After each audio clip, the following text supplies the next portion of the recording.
आप सभी को जय सिया राम, जय श्री हनुमान जी महाराज। बंधुओं, पिछले एपिसोड में आपने देखा कि रावण को विभिन्न प्रकार से समझाने के बाद भी उसमें कोई भी परिवर्तन नहीं होता। अंततः विभीषण को वो निकाल देता है और विभीषण सबको सुनाते हुए लंका से निकल जाते हैं और उनके मन में एक प्रसन्नता भी होती है कि मैं रघुवीर के दर्शन करने जा रहा हूं। इस एपिसोड में आप देखेंगे कि जब विभीषण आ रहे हैं तो इधर राम की सेना में एक हलचल सी होती है कि कोई ये दुश्मन का दूत आ रहा है। राम जी भी ये कहते हैं कि कोई बात नहीं, जो भी होगा उसको आने दो, उसको प्रेम पूर्वक मेरे पास लाओ, वो जैसा भी है शरण में आया है, उसकी रक्षा करना हमारा धर्म है। फिर विभीषण जाते हैं और विभीषण की राम जी से काफ़ी देर तक वार्ता होती है और पूछते हैं राम जी कि उन दुष्टों की मंडली में तुम रहते हो, तुम्हारा धर्म किस प्रकार से निर्वाहित होता है। तो इस एपिसोड में आप ये सब विस्तृत वार्ता राम जी और विभीषण जी की सुनेंगे। आपको जय सिया राम, जय श्री हनुमान जी महाराज। यही विधि जाए कृपा निधि, उतरे सागर। पहुंच गए सागर के किनारे। तो बंदरों को आपको बताया गया था कि शाखा मृग, तो बंदरों ने उधर फल फूल से युक्त वृक्ष देखे और बस कोई इस डाल पे, कोई उस डाल पे, कोई उस डाल पे फल फूल खाने लग गए। अब बाबा ने यहां की घटना को यहां छोड़ा। कहां छोड़ा कि राम जी की सेना कहां पहुंच गई? समुद्र के किनारे। अब वहां की बात करते हैं। वहां माने कहां? लंका का। कि भाई वहां का भी हाल बता दो थोड़ा। तो वहां निशाचर रहे सशंका, जब ते जारी गयो कपिलंका। निज निज गृह सब करहि विचारा, नहीं निशिचर कुल के रउबारा। जासु दूत बल बरन जाई, तहि आए पुर पवन भलाई। अब बताइए, वहां जिस दिन से हनुमान जी लौट के आए हैं उस दिन से सारे राक्षस सशंकित। सशंकित माने कुछ भी होता है तो झट उनको वो हनुमान जी नजर आते हैं। अरे यार, वो बंदर आया तो नहीं। और अपने अपने घर में सब बैठ के विचार कर रहे हैं कि अगर एक बंदर के आने से पूरी लंका का नाश हो गया, और वो कह रहा था कि मैं दूत हूं, तो जब दूत ऐसा कर सकता है तो जिनका वो दूत है वो अगर आ गए तो क्या होगा? तो बड़ी गड़बड़ हो जाएगी। और बाबा लिख रहे हैं, उनकी शंका देखो, तो नहीं निश्चर कुल के उबारा, यानी राक्षसों की कुल का अब उबारने वाला कोई नहीं। जब ये दूतियों से ये वाणी सुनी मंदोदरी ने, उनको बड़ी घबराहट, और घबराहट हुई कि लंका का नाश हो जाएगा। बड़ा विचार किया उन्होंने और सीधे गई रावण के पास, दोनों हाथ जोड़ा और रावण के चरणों में गिर पड़ी। बड़े प्रेम पूर्वक बोली कि हे पति देव, क्यों तुम हरि से पंगा ले रहे? हरि से तुम दुश्मनी मोल ले रहे? अभी भी कुछ नहीं बिगड़ा है। मोर कहा अतिहित ही धर। मैं जो कह रही हूं अगर आप उसको मान लेते हैं तो अभी भी हमारा कुछ नहीं बिगड़ा है। अत्यंत हित होगा आपका, पर मेरी बात मान लीजिए। और मैं ऐसे वैसे नहीं कह रही हूं। जिसके दूत की करनी ऐसी रही, जो लंका जला गया, अशोक वाटिका उजाड़ गया, और जिसकी गर्जना से राक्षसिनियों के गर्भ गिर गए, और जो अकेला आया और चला गया, पूरी लंका उसका कुछ नहीं कर पाई। तो ऐसों का जब स्वामी आएगा तब क्या होगा, ये शंका पूरे राज्य में घूम रही है। और उसी स्वामी की नारी को आप उठा लाए। मैं तो यही हाथ जोड़ के निवेदन कर रही हूं कि आप भले अपने आप को बहुत समर्थ समझते हो, पर श्री राम आपसे बहुत अधिक समर्थ हैं। अभी भी आप अपनी भलाई चाहते हो तो अपने मंत्रियों को बुला करके सीता को सकुशल उनके पास भेज दीजिए। और सीता ऐसी वैसी सीता नहीं कि तब कुल कमल विपिन दुखदाई, सीता शीत निशा समाई। सीता नहीं है वो, शीत निशा है। शीत निशा माने ठंड की रात। जैसे ठंड की रात में कमल मुरझा जाते हैं, समाप्त हो जाते हैं, सूख जाते हैं, वैसे ही वो सीता जो है वो आपका जो कुल रूपी कमल है उसके लिए शीत निशा बन के आ गई। और ये ध्यान रखिएगा कि सुनहु नाथ सीता बिनु दीने, कितन तुम्हार शंभु अज कीन्हे। अगर आपको बड़ा भरोसा हो ब्रह्मा पर, महेश पर, कि ये हमारा बड़ा भला कर देंगे, तो ये आपकी भूल है। अगर आपने सीता वापस नहीं की तो आपका विनाश तय है, इसमें कोई दो राय नहीं है। मैं आपकी पत्नी हूं, मेरी बात मान लीजिए कि मंत्रियों को बुला करके और सीता को वापस कर दीजिए, अगर आप अपनी भलाई चाहते हैं तो। और राम जी का जो बाण है वो कैसा है? राम बाण अहिगन सरिस। अहिगन यानी सांपों का समूह है। राम के बाण जब चलेंगे तो ऐसे चलेंगे जैसे सांपों के समूह। और उनके सामने जो निशाचर निकर है, निशाचरों का जो समूह है, जो सेना है, वो क्या है? भेक। भेक कहते हैं मेढक। राम के बाण कैसे हैं? सर्पों के समूह के समान आएंगे। और आपकी जो सेना है, राक्षसों का समूह जो कैसा है? मेढकों के समान है। तब क्या होगा? जब तक वो सांप उन मेढकों को खा नहीं लेते, उसके पहले आप उपाय कर लीजिए। बहुत कम समय बचा।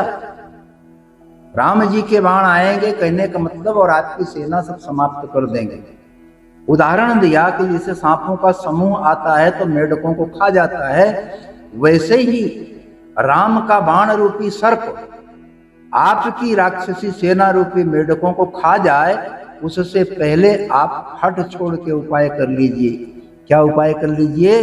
कि सीता को वापस कर दीजिए। पर ध्यान रखना कि अभिमान अगर आ गया, घमंड अगर आ गया, तो कोई कितना भी समझाए हमारी समझ में नहीं आता। हम अपनी अपनी ही रटते हैं। अरे चुप रहो, हमने बहुत देखे हैं, ऐसे बहुत से आए और चले गए, मैं त्रिलोक विजयी, मैं। तो वो मैं करते हुए क्या कह रहा है? बड़े जोर से हंसा। ये हमको शिक्षा देने आई महिला। अरे औरतों का तो स्वभाव ही है कि जरा सी बात हुई तो डर जाती। कि सबय स्वभाव नारी कर साचा, मंगल महु भय मन अति काचा। महिलाएं डरपोक होती हैं, स्वभाव सी होती हैं। अरे मंगल में भी भय कर रही। वो बंदर और उनका वो जो ऋषि मुनि जो भी है वनवासी, उससे मैं डरने वाला नहीं। और वो बंदर अगर आएंगे तो हमारे जो राक्षस है ना, उनको अपना भोजन बना लेंगे, अपना शरीर बनाएंगे उनको खा खा कर। और तुम किसकी पत्नी हो मंदोदरी, तुम्हें पता है? मैं त्रिलोक विजयी रावण, तीनों लोग जिससे कांपता है डर के मारे, तुम उसकी पत्नी होकर के तुम्हें डर लग रहा? इससे बड़ी हंसी की बात और क्या हो सकती? यही है रावण का अहंकार। उसको ये भ्रम हो गया था कि मुझे कोई जीत नहीं सकता। और जब आदमी की पहलवानी बहुत बढ़ जाती है तो पता पड़ता है कि किसी बहुत बड़े पहलवान से टक्कर ले लेता है और 2 मिनट में मामला साफ हो जाता है। रावण ने भी यही किया और इतना कहकर बड़े प्रेम पूर्वक हंसते हुए मंदोदरी को गले से लगाया और अपनी सभा की ओर चला गया। उधर मंदोदरी वहां बैठ करके कह रही हैं, विचार कर रही हैं कि अब लग रहा है कि विधाता रावण के प्रतिकूल हो गया है, लंका के प्रतिकूल हो गया है। अब इस लंका का कोई बचाव नहीं हो सकता, अब इसका कोई स्वामी नहीं है, ये विनाश की ओर जा रही है। इधर रावण अपनी सभा में आता है और उसको खबर मिल जाती है कि सेना उस पार आ चुकी है। उस वनवासी की सेना, बानर भालू सब आ गए। अब उसने मंत्रियों से पूछा, हाँ भाई बताओ, सेना उधर आ गई है, आप कुछ सलाह दीजिए, क्या करना चाहिए। अब देखिए, आप सलाह उसी व्यक्ति को देंगे जो आपकी बात माने। उनको मालूम था कि रावण मानेगा ही, तो सबने सलाह कैसी दी है देखो। वो सब हंसने लगे, बोले अरे महाराज, आपके लिए इसमें सलाह की कौन सी बात है? और जिसने देवताओं को, राक्षसों को, ऐसा कोई नहीं है जिसको आपने छोड़ा हो, सबको तो जीत रखा। तीनों लोग आपकी मुट्ठी में है।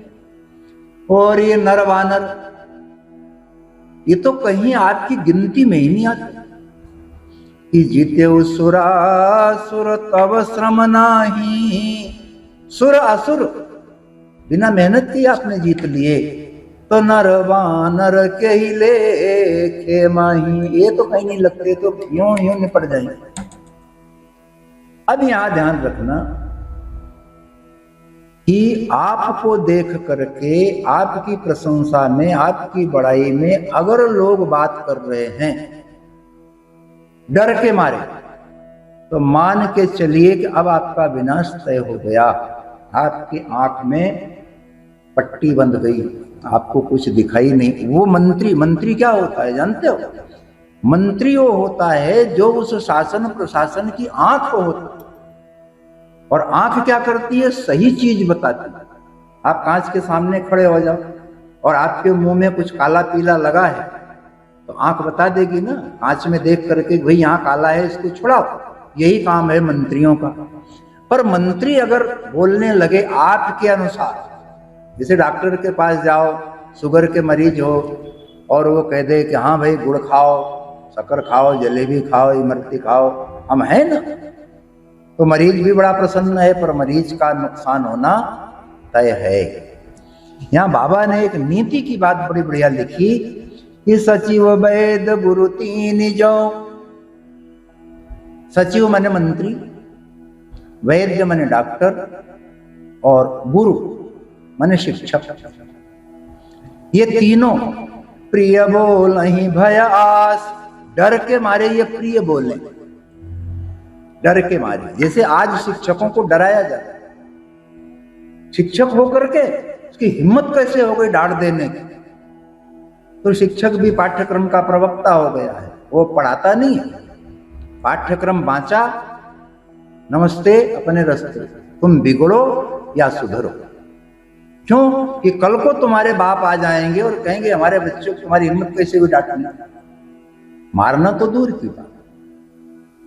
और वैद्य डॉक्टर वही जो मेरे अनुसार गोली लिखे, न कि रोग के अनुसार। डॉक्टर साहब ये बहुत कड़वी है, कड़वी अच्छा लाओ, मीठी वाली लिख देते। डॉक्टर साहब ये बहुत ज्यादा है, अच्छा ज्यादा है, कम वाली लिख देते।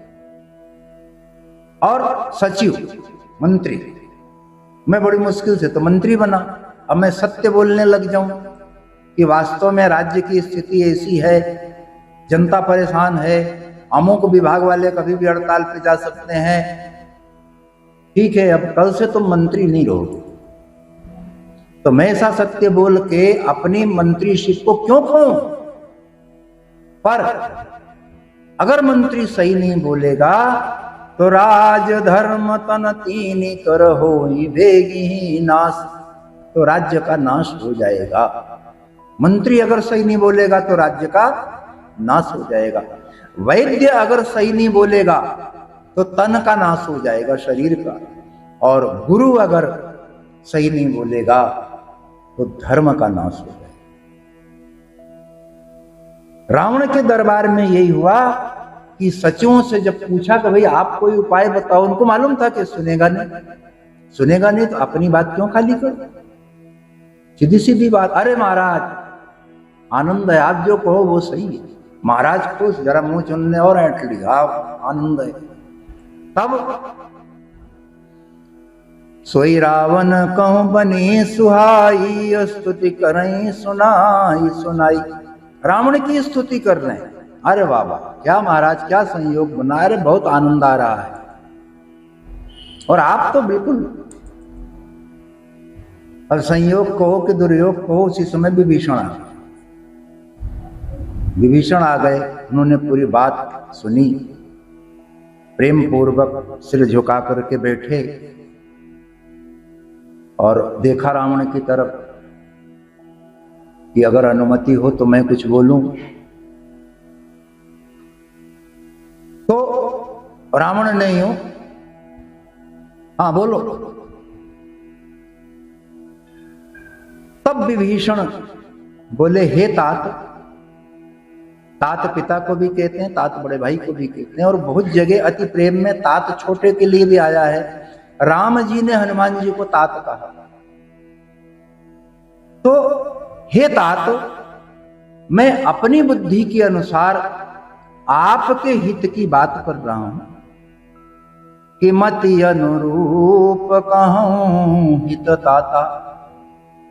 हे तात, मैं अपनी बुद्धि के अनुरूप आपके माने इस संपूर्ण लंका के हित की बात कर रहा हूं कि जो आपन चाहे कल्याणा, सुजस सुमति शुभ गति सुख नाना, सो पर नारी लीलार गोसाई, तजौ चौति के चंद किनाई।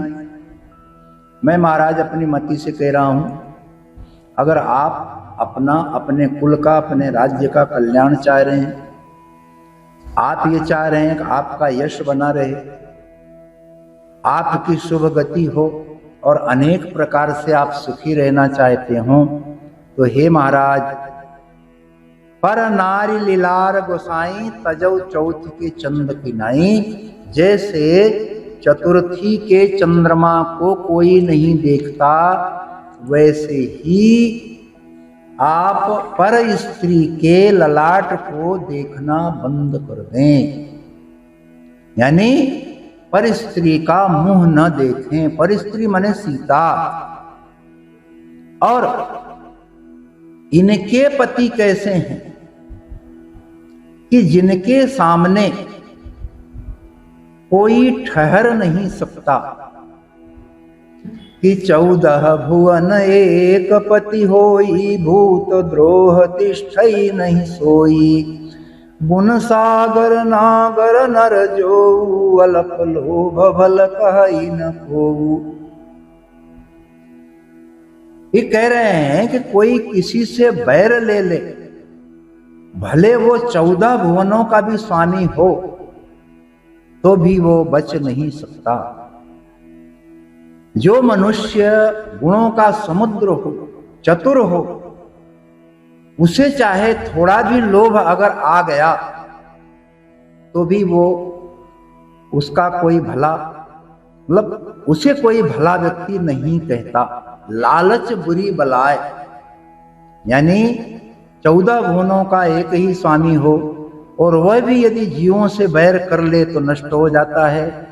जो मनुष्य गुणों का समुद्र हो, बहुत चतुर हो, और अगर थोड़ा भी लोभ आ जाए तो वह भी नष्ट हो जाता है। तो महाराज, काम, क्रोध, मद, लोभ, ये 4 हैं जो हमारा सत्यानाश करते हैं, हमको बिगाड़ के रख देते हैं। तो महाराज, आपके पास तो ये 4 हैं। काम के वशीभूत होकर के आपने मां सीता का अपहरण किया, और क्रोध के वशीभूत होकर हनुमान जी के कह दिया कि अंग भंग कर पठैया बंदर, और मद आपका ये है कि आपके मंत्री कह रहे हैं कि नर वानर के लेखे माही, और आप बड़े प्रसन्न हैं। और लोभ आपका ये है कि हम पूरी दुनिया के विजेता थे, हैं और रहेंगे भी। तो महाराज, ये 4 जो है नरक के रास्ते हैं, चाहे काम हो, चाहे क्रोध हो, चाहे मद हो, चाहे लोभ हो। तो आपसे तो ये निवेदन है कि सब परिहरि, इनको सब छोड़ दीजिए, केवल केवल और केवल रघुवीर का भजन करिए। क्यों करिए? कि जो संत पुरुष होते हैं वो रघुवीर का भजन करते हैं। तो आप भी संत पुरुष बन जाइए। और राम सामान्य नर नहीं है, या वो मनुष्यों के राजा ही नहीं है, वो तीनों लोकों के राजा हैं। और क्या हैं? कालों के भी काल हैं। और क्या हैं? कि निराकार है, ब्रह्म हैं, अज अजन्मे हैं, व्यापक हैं, अजेय हैं, अनादि हैं और अनंत हैं। तात राम नहीं नर भूपाला, भुवनेश्वर कालहु पर काला, ब्रह्मय नामय अज भगवंता, व्यापक अजित अनादि अनंता। वो अजेय हैं, उनको कोई जीत नहीं सकता। वो तो गौ ब्राह्मणों की सेवा के लिए, हित के लिए मनुष्य का शरीर धारण किया है। एक लीला कर रहे हैं, वो श्री हरि हैं जो तुमको वनवासी राम दिखाई पड़ रहे हैं। कि गोदिज धेनु देव हितकारी, कृपा सिंधु मानुष तनुधारी, जन रंजन भंजन खल व्राता, वेद धर्म रक्षक सुनु भ्राता। तो हे मेरे भाई, उनको आम वनवासी मत समझो। वो तो पृथ्वी, ब्राह्मण, गौ और देवताओं का हित करने के लिए मनुष्य रूप में उतर करके आए हैं। तो साक्षात हरि हैं। और दुष्टों का संहार करना उनका परम कर्तव्य है। सेवकों को आनंद देने का काम है उनका, और वेद तथा धर्म की रक्षा करने वाले हैं। तो मेरा यही निवेदन है कि ताहि बयरु तजिनाई माथा, उनसे आप दुश्मनी छोड़ दीजिए, बैर त्याग दीजिए और उनके शरण में चले जाइए। क्योंकि भगवान कौन है? शरणागत हैं, वत्सल हैं। जो शरण में आएगा उसके दुखों को दूर कर देंगे। और मेरी तरफ से मैं आपसे निवेदन कर रहा हूं कि आप मां सीता को दे दें और राम जी का भजन करें। और आप अगर उनकी शरण में चले जाएंगे तो वो आपको पकड़ लेंगे, छोड़ेंगे नहीं। जो भी उनकी शरण में जाता है वो उसका कल्याण कर देते हैं। और तीनों तापों के नाशक हैं, दैहिक, दैविक, भौतिक। आपको बिल्कुल मुक्त कर देंगे, आप उनकी शरण में चले जाएं। वही प्रभु हैं जो मनुष्य के रूप में प्रकट हुए हैं। उनको आप साधारण मानव या वनवासी मत समझिए। मैं बड़े प्रेम से आपसे कह रहा हूं, विनती पूर्वक कह रहा हूं कि आप अपने हृदय में धारण कर लीजिए